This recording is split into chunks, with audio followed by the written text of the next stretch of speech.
jelas bahwa kita harus berpikir lagi dua kali untuk membangun olahraga Maluku, karena memang dalam upaya membina, mengembangkan potensi baik atlet, pelatih, komunitas olahraga secara menyeluruh dan termasuk prestasi-prestasi di olahraga Maluku ini, maka itu memang satu perjuangan yang tidak ringan.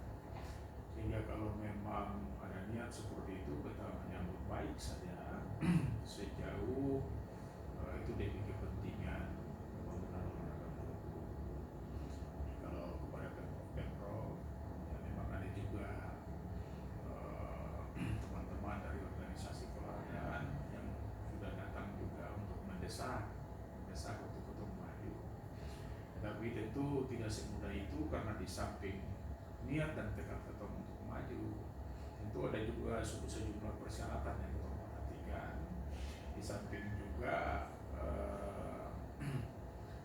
bagaimana harus membangun komunikasi kepada pemegang hak suara, karena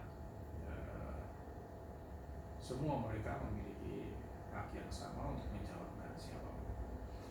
Sejauh kalau kita dipercayakan, kita selalu siap untuk itu. Demikian Pak.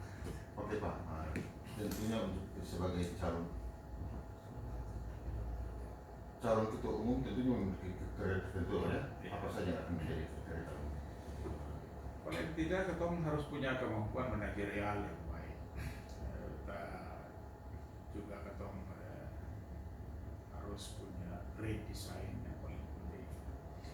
Membangun olahraga Maluku tidak bisa bersifat instan. Ketong tidak bisa berpikir tentang 4 tahun ke depan sesuai dengan masa bakti kepengurusan KONI. Tapi bagaimana ketong harus membangun secara kontinu, berkelanjutan, berkesinambungan, dan memang harus sistematis. Ya, masa bakti ketua KONI atau kepengurusan KONI itu hanya 4 tahun. Siapapun yang nanti mencalonkan diri, ya beta berharap tidak hanya berpikir tentang 4 tahun, tetapi harus berpikir bagaimana kelanjutannya. Kalau beta pribadi, beta sudah dalam beberapa kesempatan di beberapa seminar itu beta sudah menyampaikan pembinaan Maluku Emas 2035. 2035 itu bukan pada PON. Standar ketong tidak pada PON. Standar ketong adalah minimal regional. Maka bagaimana ketong mempersiapkan atlet lapis 1, atlet yang unggul itu masuk pada program yang percepatan, tapi ada atlet lapis 1 dilakukan pembinaan secara terpisah, atlet lapis 2 juga dilakukan pembinaan secara terpisah sampai pada usia dini. Dan ini kompleksitas ini yang harus dibangun secara menyeluruh. Klub-klub olahraga masyarakat, TNI, Polri, sekolah-sekolah masyarakat itu semua memiliki ahli yang sangat luar biasa terhadap pembangunan olahraga ini. Maka ketong tahu orang yang berprestasi dari ratusan juta orang-orang yang jumlah penduduk Indonesia itu yang berprestasi secara internasional sampai ke Olimpiade itu cuma 2, 3, 4, dan 5 orang. Itu berarti bahwa akumulasi dari semuanya itu olahraga prestasi itu hanya bagian kecil. Sehingga untuk sampai pada olahraga prestasi itu, maka yang harus dibentuk, dibina itu mulai dari awal. Ketika landasan fondasinya kuat, maka otomatis secara bertahap menuju kepada pencapaian prestasi maksimal, merupakan harkat dan martabat bangsa. Itu sesuatu yang harus diprogramkan secara betul. Sehingga kalau misalnya hari ini ketong dicalonkan atau kita pribadi dicalonkan sebagai ketua umum KONI, maka kita harus mengacu juga kepada program Kemenpora. Bagaimana sekarang Kemenpora sedang menyiapkan misi besar olahraga nasional. Nah, ini yang harus kita mengacu di sana, sehingga program-program harus menjadi sinkron. Bagaimana Kemenpora, bagaimana KONI, bagaimana KOI, dan bagaimana KONI-KONI provinsi sampai pada satuan terkecil, KONI kabupaten kota, dan klub-klub. Nah, ini ujung tombak pembinaan ketong ada di klub. sehingga klub-klub itu yang harus diberdayakan. Pemcap, Pemprov itu hanya bagian daripada koordinatif saja. Nah ini yang perlu ketemu.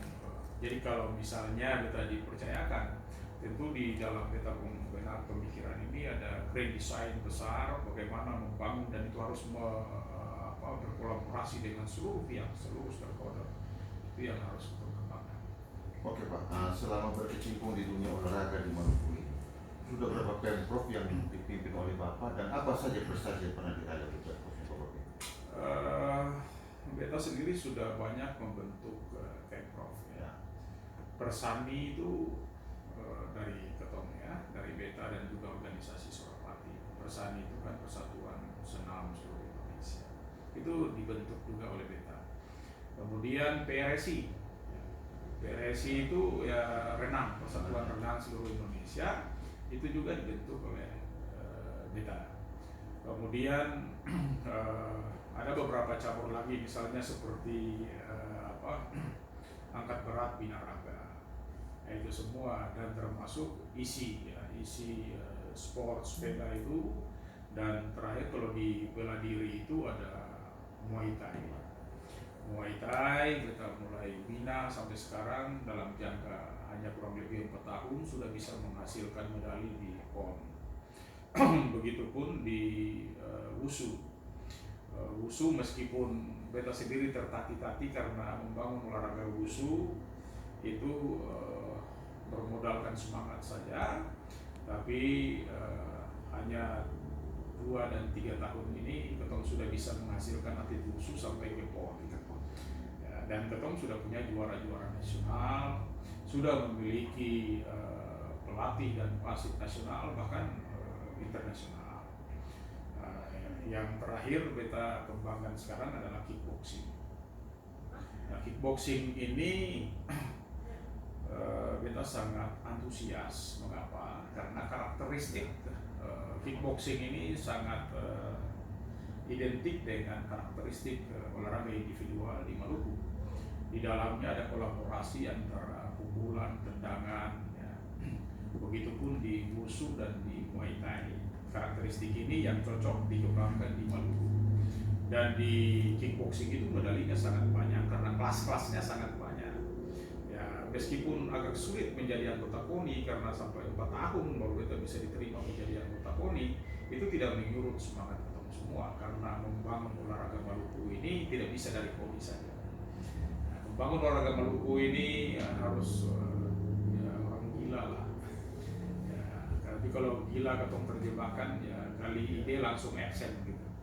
Jadi sejauh ada semangat yang baik dari ketong semua, maka tentu saja olahraga Maluku ini ya Beta berharap tidak Beta sendiri, karena Beta selama ini membina cabang-cabang yang baik itu Muay Thai, baik itu kickboxing dan Wushu.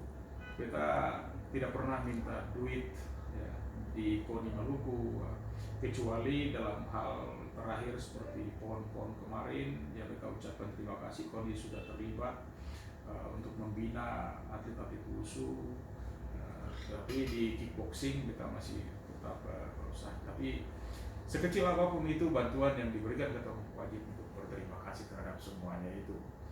Beta terus membina, Beta membina dari kampus, karena Beta beranggapan bahwa Golden Age prestasi atlet itu ada di kampus.